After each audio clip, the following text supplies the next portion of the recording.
Yeoor environmental सोसायटीतर्फे Sanjay Gandhi राष्ट्रीय उद्यानातील येऊर जंगलात 12व्या ग्रीन गटारी उपक्रमाचे आयोजन करण्यात आले. संजय गांधी राष्ट्रीय उद्यान प्रशासन, ठाणे महानगरपालिका, जिज्ञासा ट्रस्ट आणि सरस्वती सेकंडरी स्कूल नौपाडा येथील विद्यार्थ्यांच्या संयुक्त विद्यमाने ही पर्यावरणपूरक मोहीम राबवण्यात आली. या उपक्रमाअंतर्गत येऊर धबधबा परिसरात महास्वच्छता मोहीम राबवण्यात आली. परिसरात पर्यटकांनी टाकलेल्या मद्याच्या बाटल्या, प्लास्टिकचे कप, थर्माकोलच्या प्लेट्स, पत्र्याचे डबे आणि इतर कचरा मोठ्या प्रमाणात आढळून आला. स्वयंसेवक आणि विद्यार्थ्यांनी हा कचरा गोळा करून परिसर स्वच्छ केला.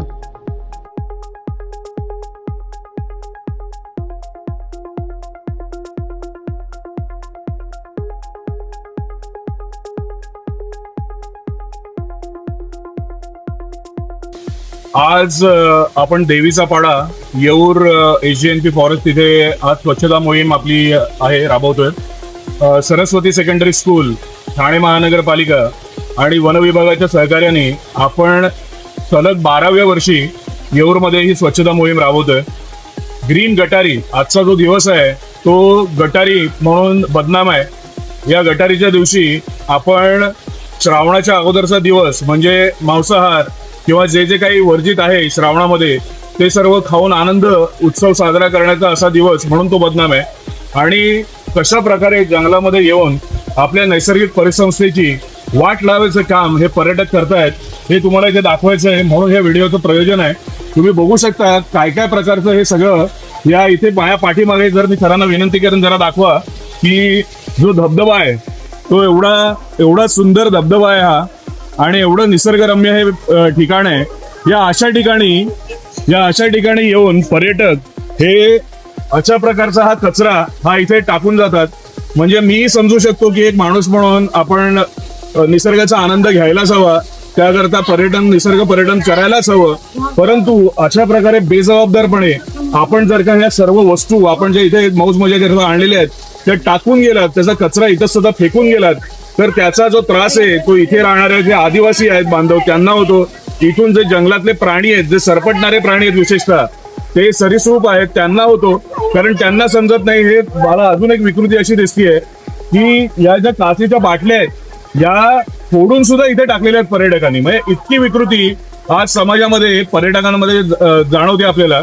त्यामुळे ह्या गोष्टींना पायबंद घालण्यासाठी किंवा आपण ओव्हरऑल सगळ्या समाजाला जागृती करण्याकरता हे आपण 12वं वर्ष आहे की आपण ग्रीन गटारी इथे सेलिब्रेट करतोय. आज सरस्वती सेकंडरी स्कूलची हे सगळे छात्रसेनेचे विद्यार्थी आज आपल्याला स्वच्छता मोहिमेसाठी आलेले आहेत. आणि आपल्याला ठाणे महानगरपालिकेचे पण स्वच्छता कर्मचारी किंवा आपण त्यांना स्वच्छता दूत म्हणूया, तेही आमच्या बरोबर इकडे त्यांचं साहित्य घेऊन आलेले आहेत. आणि हा मी संपूर्ण जो परिसर आहे तो आता कचरा मुक्त केलेला आहे. आणि अशा प्रकारे सुद्धा ग्रीन गटारी साजरी करता येऊ शकते हे आम्ही लोकांसमोर उदाहरण ठेवतो. धन्यवाद. माझं नाव मल्हार दामोदर पाटील आहे. मी सरस्वती सेकंडरी स्कूल नौपाडा ठाणे इथून आलेलो आहे. आम्ही इथे स्वच्छता करण्यासाठी आलेलो आहे.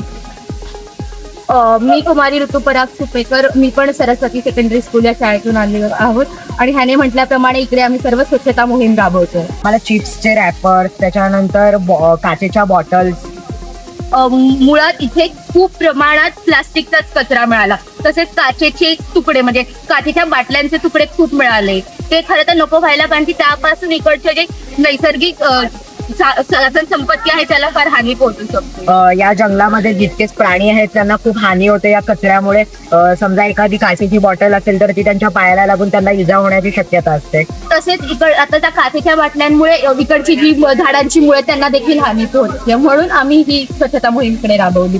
नक्कीच आपल्याला आपल्या ठाणे शहरामध्ये वेगवेगळ्या भाज्या घेऊन देताना आपल्याला दिसतात. त्यांच्याकडे आपण भाव करतो, पण भाव करताना आपण हा विचार करत नाही की ते किती खडतर प्रवास करून येतात आणि ते आपल्यामुळेच, आपण जो कचरा केला त्यामुळे तो त्यांना पायाला लागू शकतो वगैरे, तरी आपण तिथे जाऊन कचरा करतो याची आपल्याला किंमत असावी. मला पर्यटकांना एवढंच सांगायचं की तुम्ही अशा कोणत्या जंगली म्हणजे भागात आलात कुठे पर्यटनासाठी, तर तिकडे कृपा करून असे कचरा म्हणजे पसरवू नका, जेणेकरून तिकडच्या आदिवासी लोकांना सांगितल्याप्रमाणे हानी होणार नाही. म्हणजे आता सरांनी सांगितल्याप्रमाणे काचा वगैरे लागणार नाही. निसर्ग हे आपले घर आहे असंच आपण समजले पाहिजे. धन्यवाद.